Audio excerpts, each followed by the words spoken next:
రోమపత్రిక 2వ అధ్యాయము. కాబట్టి తీర్పు తీర్చు మనుషుడా, నీవెవడవైనను సరే నిరుత్రుడవై ఉన్నావు. దేని విషయములో ఎదుటివారిని తీర్పు తీర్చుచున్నావో దాని విషయములో నీవే నేరస్తుడవని తీర్పు తీర్చుకొంచున్నావు. ఏలయనగా తీర్పు తీర్చు నీవును అట్టి కార్యములే చేయుచున్నావు కావా? అట్టి కార్యములు చేయువారి మీద దేవుని తీర్పు సత్యమును అనుసరించినదే అని ఎరుగుదుము.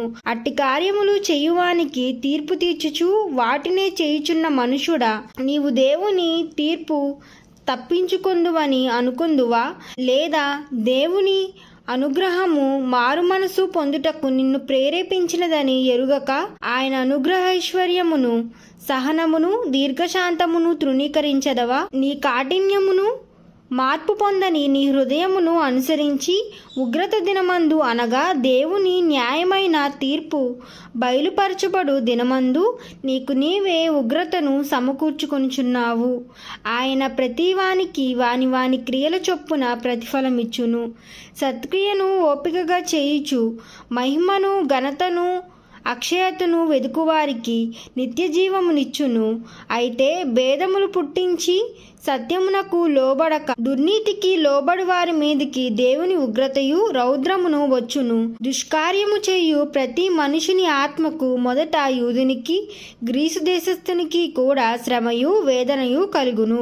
సత్క్రియ చేయు ప్రతి వానికి మొదట యూదునికి గ్రీసు దేశస్థునికి కూడా మహిమయు ఘనతయు సమాధానమును కలుగును. దేవునికి పక్షపాతము లేదు. ధర్మశాస్త్రము లేక పాపము చేసిన వారందరూ ధర్మశాస్త్రము లేకయే నశించుదురు. ధర్మశాస్త్రము కలిగిన వారై పాపము చేసిన వారందరూ ధర్మశాస్త్రానుసారముగా తీర్పు నొందుదురు. ధర్మశాస్త్రము వినువారు దేవుని దృష్టికి నీతిమంతులు కారుగాని ధర్మశాస్త్రమును అనుసరించి ప్రవర్తించువారే నీతిమంతులుగా ఎంచబడుదురు.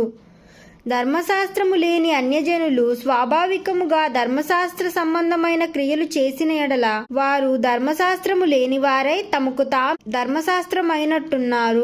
దేవుడు నా సువార్త ప్రకారము యేసుక్రీస్తు ద్వారా మనుషుల రహస్యములను విమర్శించు దినమందు ఈలాగు జరుగును. నీవు యూదుడవని పేరు పెట్టుకుని ధర్మశాస్త్రమును ఆశ్రయించి దేవుని అతిశయించుచున్నావు కావా? ఆయన చిత్తమెరిగి ధర్మశాస్త్రమందు ఉపదేశము పొందినవాడై శ్రేష్టమైన వాటిని మెచ్చుకొనుచున్నావు కావా?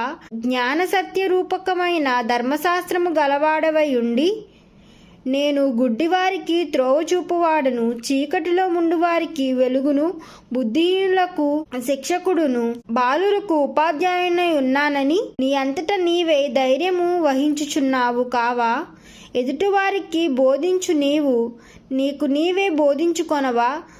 దొంగిల్లవద్దని ప్రకటించుచు నీవు దొంగిల్లెదవా?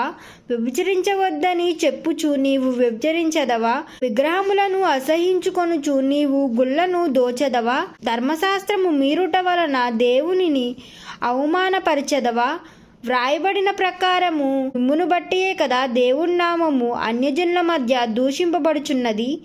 నీవు ధర్మశాస్త్రమును అనుసరించి ప్రవర్తించువాడవైతే సున్నతి ప్రయోజనకరమగునుగా, ధర్మశాస్త్రమును అతిక్రమించువాడవైతివా నీ సున్నతి కాకపోవును. కాబట్టి సున్నతి లేనివాడు ధర్మశాస్త్రపు విధులను గైకొనిన ఎడల వాడు సున్నతి లేనివాడై సున్నతి గలవాడుగా ఎంచబడును కదా. మరియు స్వభావమును బట్టి సున్నతి లేనివాడు ధర్మశాస్త్రమును నెరవేర్చిన ఎడల అక్షరమును సున్నతి గలవాడవై ధర్మశాస్త్రమును అతిక్రమించు నీకు తీర్పు తీర్చడా?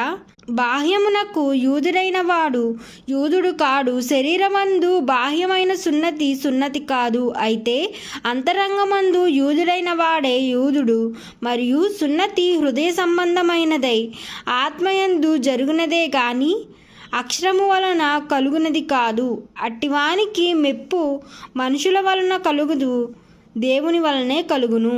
ఆమేన్.